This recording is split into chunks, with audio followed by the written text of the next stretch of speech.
Assalamualaikum warahmatullahi wabarakatuh. Salam sejahtera bagi kita semua. Shalom, Om Swastiastu, Namo Buddhaya, salam kebajikan. Perkenalkan, saya Muhammad Rizal Kurniawan Yunus SPD MPD, dosen tetap pada program studi pendidikan biologi Fakultas Keguruan dan Ilmu Pendidikan Universitas Sulawesi Barat dengan NIDN 0030129302 dan NUPTK 0561672132130243. Pada kesempatan ini saya akan memberikan gambaran singkat mengenai salah satu mata kuliah yang saya ampuh, yaitu mata kuliah Profesi Kependidikan dengan kode mata kuliah FIP 042324 yang merupakan salah satu mata kuliah dasar kependidikan.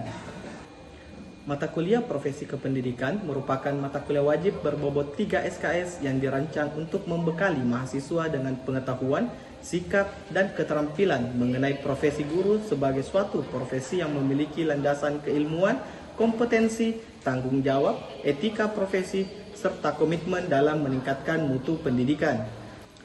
Ruang lingkup mata kuliah ini meliputi hakikat profesi kependidikan, jenis profesi dalam bidang kependidikan, kompetensi guru, organisasi profesi kependidikan, kode etik profesi, reformasi pendidikan, pendidikan inklusif, supervisi pendidikan, pendidikan profesi guru, serta analisis berbagai permasalahan aktual dalam proses kependidikan beserta alternatif penyelesaiannya. Melalui mata kuliah ini, mahasiswa diharapkan mampu memahami profesi kependidikan secara komprehensif, menganalisis berbagai isu strategis dalam dunia pendidikan, serta menunjukkan sikap profesional, etis, reflektif, dan bertanggung jawab sebagai calon pendidik.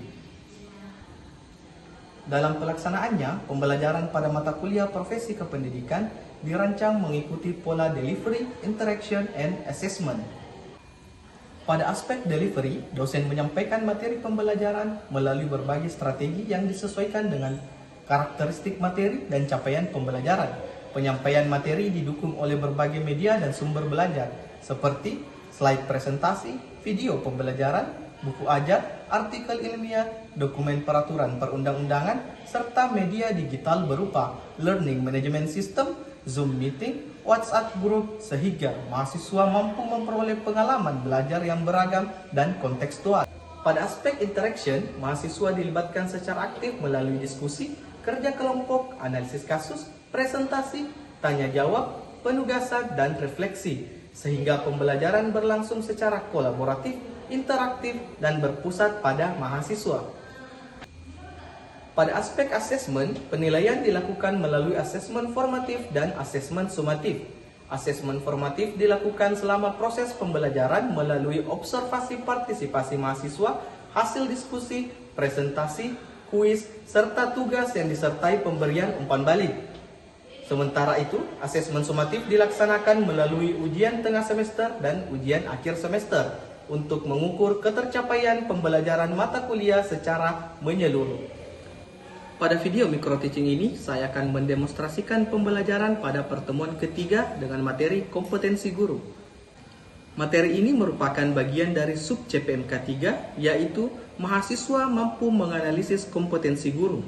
Melalui pembelajaran ini, mahasiswa diharapkan mampu menjelaskan definisi kompetensi dan kompetensi guru, serta menganalisis kompetensi wajib guru berdasarkan Undang-Undang Nomor 14 Tahun 2005 tentang guru dan dosen.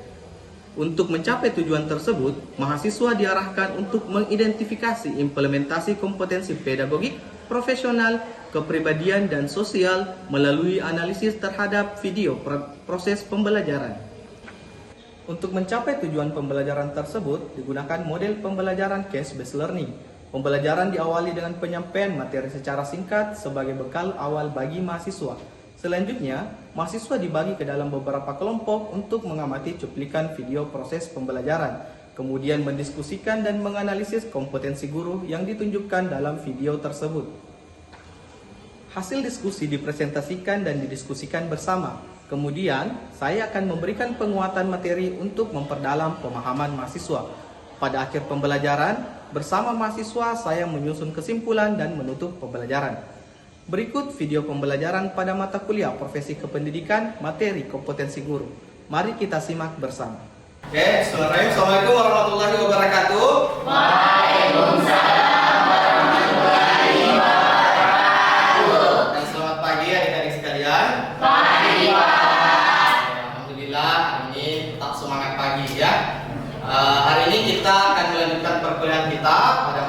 kuliah profesi kependidikan. Seperti biasa, sebelum kita memulai perkuliahan, mari kita berdoa dulu terlebih dahulu menurut agama dan kepercayaan kita masing-masing. Berdoa dimulai.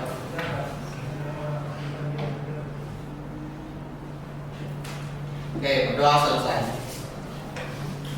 Baik adik-adik sekalian, jadi di mata kuliah profesi kependidikan hari ini kita telah memasuki pertemuan ketiga, ya. Pada beberapa pertemuan sebelumnya kita telah menjelaskan tentang apa itu profesi, maka pertemuan hari ini kita akan melanjutkan materi itu. Nah, sebelum Bapak masuk lebih jauh terkait materi kita hari ini, ada yang masih ingat apa perbedaan profesi dan pekerjaan?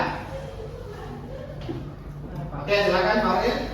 Kalau menurut saya Pak, perbedaan profesi dan pekerjaan itu terletak pada aspek keahlian atau kompetensi yang dibutuhkan. Kalau pekerjaan itu bersifat umum, kalau profesi itu juga merupakan pekerjaan tapi memiliki syarat, yaitu memiliki kompetensi khusus ataupun keahlian yang harus dipenuhi. Oke, terima kasih untuk Faril ya penjelasannya. Jadi penjelasan dari temannya ini sudah cukup jelas ya, dan hari ini apa yang dijelaskan oleh Faril itu berkaitan dengan materi kita. Kita akan membahas, mengkaji dan mendiskusikan bersama terkait dengan kompetensi guru. Karena seperti yang kita ketahui bersama bahwa guru itu adalah sebuah profesi, ya.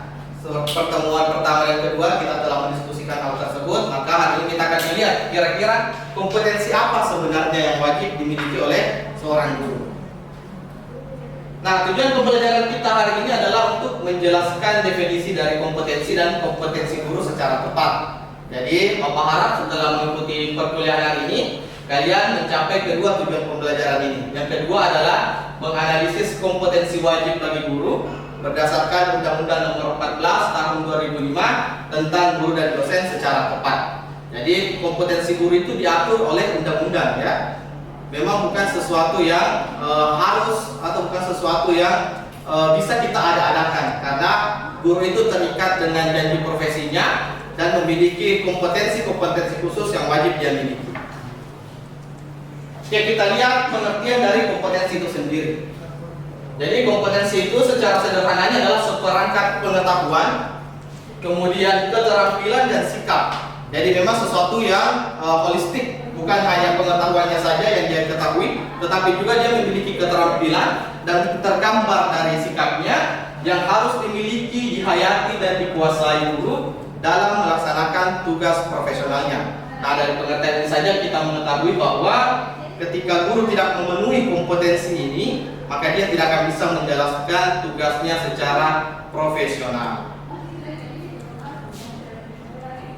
Mengapa guru sebenarnya harus kompeten? Kalau kita lihat tantangan sekarang ini, adik-adik sekalian, kita memasuki ke abad 21, perkembangan iptek itu sangat cepat, ya. Perubahan ilmu pengetahuan dan teknologi itu perkembangannya cukup pesat, dan kita harus mampu menyesuaikan diri dengan perubahan-perubahan tersebut. Kemudian karakteristik peserta didik yang tentu saja beragam. Kita memahami bersama ketika masuk ke dalam kelas, jika ada 20 siswa maka ada 20 karakter di dalam kelas kita. Dan guru harus mampu menghandle dan memahami setiap karakteristik dari siswanya. Kemudian perkembangan digitalisasi pembelajaran. Jadi proses pembelajaran sekarang memang harus dibarengi dengan pemanfaatan sistem digitalisasi. Kemudian tuntutan kemampuan untuk mampu berpikir kritis, pendidikan karakter dan kurikulum yang terus berkembang. Sederhananya bahwa di dalam proses pembelajaran itu guru merupakan faktor utama yang menentukan kualitas pembelajaran. Bayangkan saja jika seorang dokter misalnya tidak memiliki kompetensi yang dipersyaratkan, maka bahayalah pasiennya. Begitupun dengan seorang guru. Ketika guru tidak memiliki kompetensi yang harusnya dia miliki, maka bahayalah peserta didiknya. Kurang lebih analoginya seperti itu, adik-adik sekalian. Nah, jika kita berbicara tentang dasar kompetensi guru, tadi dijelaskan pada Undang-Undang Nomor 14 Tahun 2005. Ini dijelaskan tentang hak dan kewajiban guru dan dosen dalam undang-undang tersebut. Dan salah satu kewajiban kita adalah memenuhi atau memiliki 4 kompetensi wajib yang harus kita miliki, yaitu pedagogik, kepribadian, sosial, dan profesional. Kemudian ada PP nomor 74 ya.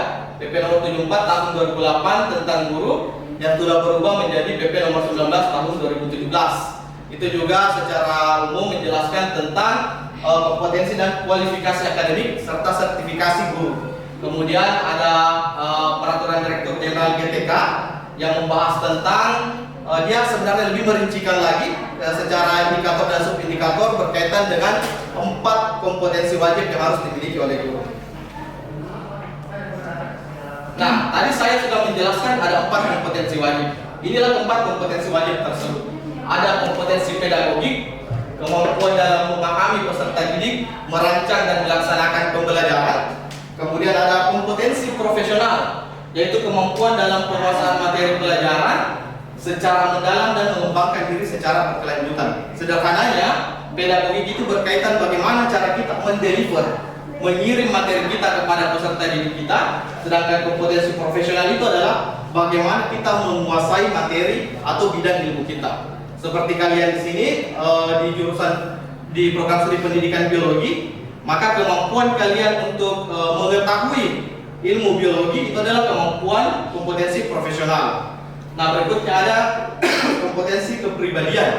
Kompetensi kepribadian itu adalah kemampuan dalam berperilaku sesuai dengan norma, menjadi teladan serta bertanggung jawab dan stabil dan berwibawa. Jadi guru itu sederhananya harus bisa menjadi role model, ya. Kalian harus nanti mampu menjadi contoh bagi peserta didiknya, mampu memahami setiap norma dan aturan yang berlaku dimanapun kalian nanti ditugaskan.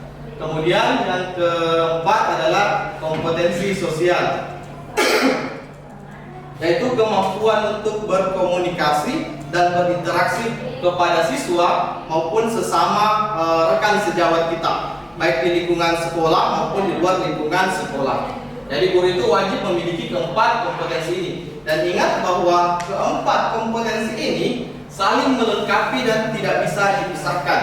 Jadi tidak boleh saya mau kuasai saja kompetensi pedagogik, yang lain tidak perlu. Yang penting saya mampu menyampaikan materi saya. Itu juga keliru, ya. Sehebat apapun kita mengajar, kalau pengetahuan tentang biologinya tidak ada, apa yang mau diajarkan? Begitupun dengan beberapa kompetensi lainnya. Jadi mereka saling melengkapi dan tidak dapat dipisahkan. Oke, baik adik-adik sekalian, supaya kalian lebih memahami terkait dengan keempat kompetensi guru ini, Bapak ada cuplikan video, ya. Jadi nanti di dalam video ini kalian akan mengidentifikasi, kalian akan melihat kompetensi apa yang tampil di dalam video tersebut. Jadi kalian bisa fokus pada proses pembelajarannya. Dan ini dikerjakan secara berkelompok, ya. Jadi kelompok 1, 2, 3, dan kelompok 4, ya. Nanti dikerjakan secara berkelompok. Untuk formatnya sudah saya kirimkan di link kelas kita. Nah, di situ ada formatnya, silahkan dilihat. Kalau sudah siap berkelompok, videonya akan saya putarkan.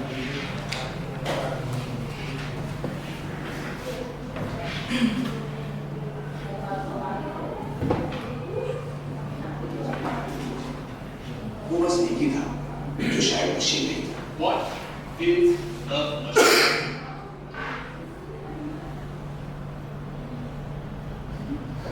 आप मुस्कुराइए। Actually sir बचपन से चाहता था कि engineering college में पढूं। आज यहाँ बैठा हूँ, बहुत मजा आ रहा है सर। ज़्यादा बदलने की जरूरत नहीं, फुल मशीन का definition. Sir, a machine is anything that reduces human efforts. Will you please elaborate? Sir, हर वो चीज़ जो इंसान का काम आसान करे या वक्त बचाए वो मशीन है। गर्मी लगी, बटन दबाए, हवा चलता है, मशीन से। नीलो दूध अपने दोस्त से बात कर सकते हैं, टेलीफोन, मशीन से। करोड़ों का हिसाब चुटकी में कैलकुलेटर, मशीन से। सर, एक्चुअली हम मशीनों से घिरे हुए हैं सर। पेन की निब से लेके पैंट की जिप तक सब मशीन से। एक सेकंड, आप डेफिनेशन क्या है? सर, वही तो बता रहा हूँ। एग्जामिनेशन मशीन है। आप बताओ ना। Idiot. Anybody else? Yes. Sir, machines are any combination of bodies so connected that their relative motions are constrained, and by which means force and motion may be transmitted and modified as a screw and snap or lever arranged, turnabout, fulcrum, or pulley about its pivot, etc. Especially in construction more or less complex, consisting of a combination of moving parts or civil mechanical elements as wheels, levers, stands, etc.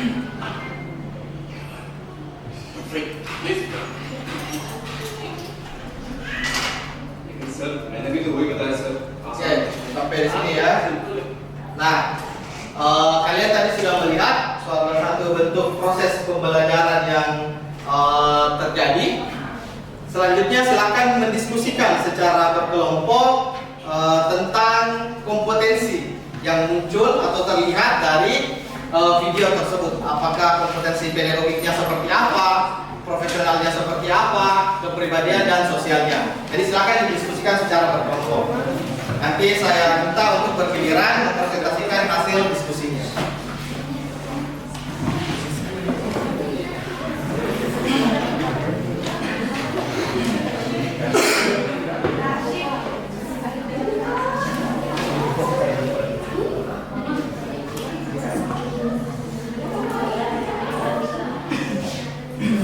Oke, sudah selesai ya. Baik, kita akan masuk ke sesi presentasi terkait dengan hasil diskusinya mengenai bagaimana kompetensi yang muncul di dalam video pembelajaran tersebut. Siapa yang mau mulai untuk mempresentasikan? Silakan. Dari kelompok 1 mungkin bisa. Oke, saya persilakan bisa untuk berdiri di situ saja, tidak apa-apa. Bisa menjelaskan. Yang lain tolong disimak penjelasan dari temannya ya. Bismillahirrahmanirrahim. Assalamualaikum warahmatullahi wabarakatuh. Dan saya perwakilan kelompok 1 ingin mempresentasikan hasil diskusi kami tentang video yang dipaparkan tadi. Yang pertama itu indikator yang pertama itu memahami karakteristik peserta didik. Nilainya itu negatif. Mengapa demikian? Alasan saya itu, alasan dari kelompok kami itu berdasarkan pengamatan pada video, dosen belum menunjukkan upaya yang memadai dalam memahami karakteristik dan pandangan mahasiswa. Tanggapan yang diberikan cenderung kurang mengakomodasi perbedaan pendapat yang disimpulkan mahasiswa. Kemudian itu Pak, memberikan umpan balik. Itu dosen memberikan umpan balik terhadap jawaban mahasiswa sebagai bentuk respon atas proses pembelajaran yang berlangsung. Kompetensi profesionalnya itu Pak, indikatornya itu menguasai materi pembelajaran. Itu Pak, dosen menunjukkan penguasaan materi yang kurang baik Pak. Mengapa demikian? Karena mahasiswa yang hijau tadi Pak, dia itu menjelaskan secara langsung Pak. Mungkin dosennya kurang memahami materinya Pak. Seperti si kepribadiannya itu Pak, berperilaku sopan itu negatif Pak. Dalam beberapa bagian video, cara dosen merespon pertanyaan mahasiswa terkesan kurang santun dan berpotensi menimbulkan rasa tidak nyaman bagi mahasiswa. Kemudian kompetensi sosialnya itu komunikasi dengan peserta didik itu negatif. Pola komunikasi yang ditunjukkan dosen belum mencerminkan komunikasi yang efektif dan santun. Beberapa pertanyaan yang disampaikan dapat dipersepsikan merendahkan kemampuan atau pemahaman mahasiswa. Itu dari kelompok kami. Oke, baik, terima kasih untuk kelompok 1. Kita beri aplaus dulu. Oke, baik Anda sekalian, terima kasih untuk setiap presentasi dari kelompok. Tadi terdapat beberapa perbedaan dalam mengidentifikasi apakah ini masuk kompetensi pedagogi, profesional, kepribadian atau sosial. Untuk itu, saya akan melanjutkan lebih detail lagi seperti apa sebenarnya kompetensi pedagogik itu. Nah, kompetensi pedagogik itu tadi saya sampaikan bahwa bagaimana guru mampu mendeliver, mengirim materi pembelajarannya kepada peserta didik. Jadi dia harus mampu memahami karakteristik peserta didik, menguasai teori belajar, kemudian mampu menyusun perangkat pembelajaran, bagaimana perangkat pembelajaran itu dilaksanakan dalam proses pembelajaran, memanfaatkan teknologi hingga melakukan refleksi dalam proses pembelajarannya. Itu adalah kompetensi pedagogik seorang guru. Nah, ini contoh-contoh dalam pengaplikasiannya. Pemilihan modelnya sesuai, kemudian media yang digunakan juga memudahkan peserta didik, Kemudian assessment, tes yang digunakan itu sesuai dengan materi yang diajarkan dan sesuai dengan karakteristik peserta didiknya, serta memberikan feedback, melakukan pembelajaran berdiferensiasi, kemudian menciptakan kelas yang aktif. Jadi guru itu harus mampu menghidupkan suasana kelas, ya. Nah, untuk kompetensi profesional itu berkenaan dengan penguasaan materinya, penguasaan bidang ilmunya, seperti penguasaan materi, struktur keilmuan, konsep-konsep dasarnya, hingga kepada bagaimana dia melakukan pengembangan terkait dengan profesinya secara berkelanjutan. Itu adalah kompetensi profesional. Kita lihat contoh penerapannya. Menjelaskan konsep secara benar. Jadi guru itu wajib menyampaikan konsep secara benar kepada peserta didiknya, sehingga kemampuan bidang ilmunya itu harus betul-betul diasah. Kemudian menghubungkan konsep dengan kehidupan nyata, mengikuti perkembangan ilmu pengetahuan, serta melakukan penelitian dan menghasilkan karya ilmiah. Nah, untuk kompetensi kepribadian, guru itu harus bisa menjadi contoh bagi peserta didiknya. Karakter yang harus dimiliki itu guru harus jujur, disiplin, bertanggung jawab, berintegritas, dan stabil secara emosional. Kalau kita lihat tadi dalam cuplikan video yang kita lihat bersama dan kita diskusikan bahwa belum menunjukkan adanya kestabilan secara emosional oleh gurunya, atau tadi dalam video tersebut sebagai seorang dosen, ya, belum mampu untuk memahami karakteristik peserta didiknya. Nah, ini adalah contoh dari kompetensi kepribadian penerapannya, mulai dari datang tepat waktu, bersikap adil. Jadi guru itu harus adil, ya, harus mampu mengayomi semua peserta didiknya, menghargai peserta didik, bahkan hingga kepada mampu mengendalikan emosi dan konsisten antara apa yang dikatakan dan apa yang dilakukan. Yang terakhir adalah kompetensi sosial. Jadi kompetensi sosial itu berkaitan dengan bagaimana mampu membangun hubungan yang positif, ya. Jadi guru itu harus bisa membangun relasi atau hubungan yang positif kepada peserta didiknya, kepada sesama rekan sejawat, kepada masyarakat di lingkungan sekolah, bahkan di luar lingkungan sekolah. Nah, bagaimana guru mampu menjalin hubungan positif itu tentu saja tadi kembali lagi ke kompetensi kepribadiannya. Sehingga keempat kompetensi ini adalah kompetensi yang saling berkaitan dan tidak bisa dipisahkan antara satu dengan yang lainnya. Oke, sebagai kesimpulan kita pada perkuliahan ini, kompetensi guru merupakan seperangkat pengetahuan, keterampilan dan sikap yang harus dimiliki dan dikuasai oleh seorang guru. Agar apa? Agar bisa melaksanakan tugas keprofesionalannya. Jadi untuk menjadi guru yang profesional, tentu saja kalian nantinya harus menguasai keempat kompetensi itu. Kompetensi apa saja? Ada pedagogik, profesional, kepribadian, dan sosial. Kemudian kompetensi guru itu berperan penting dalam mewujudkan proses pembelajaran yang berkualitas. Karena salah satu kunci suksesnya proses pembelajaran itu berada pada tingkat profesionalnya guru di dalam kelas. Kemudian pengembangan kompetensi guru harus dilakukan secara berkelanjutan. Jadi guru itu profesi yang tidak berhenti belajar, adik-adik sekalian. Ketika kalian menjadi guru, bukan berarti selesainya proses pembelajarannya, tapi barulah kalian memulai proses pembelajaran yang jauh lebih panjang lagi.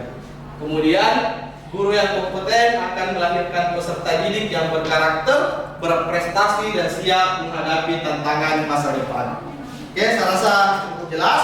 Sebelum kita akhiri perkuliahan kita hari ini, seperti biasa, Bapak akan membagikan kuis untuk dikerjakan berkaitan dengan materi kita hari ini, ya. Mohon kuisnya dikerjakan sekarang juga dan dikumpulkan setelah selesai dikerjakan.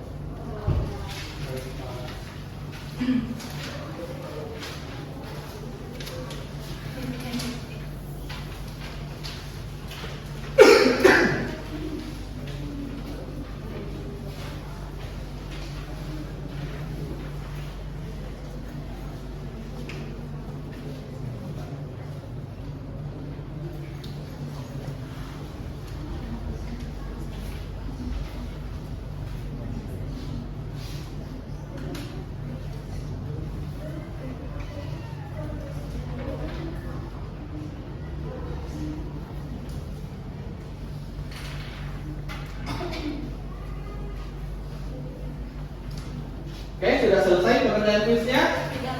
Oke, mohon tolong dikumpulkan untuk setiap kelompok ya.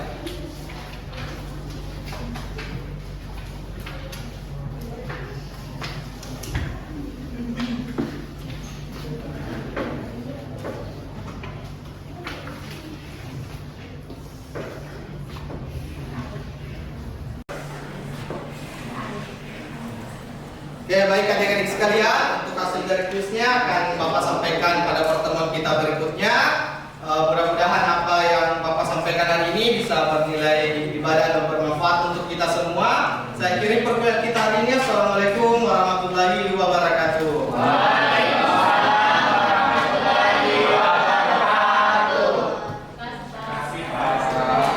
Demikian video demonstrasi pembelajaran ini saya sampaikan. Semoga bermanfaat dan memberikan gambaran mengenai pelaksanaan pembelajaran yang saya laksanakan.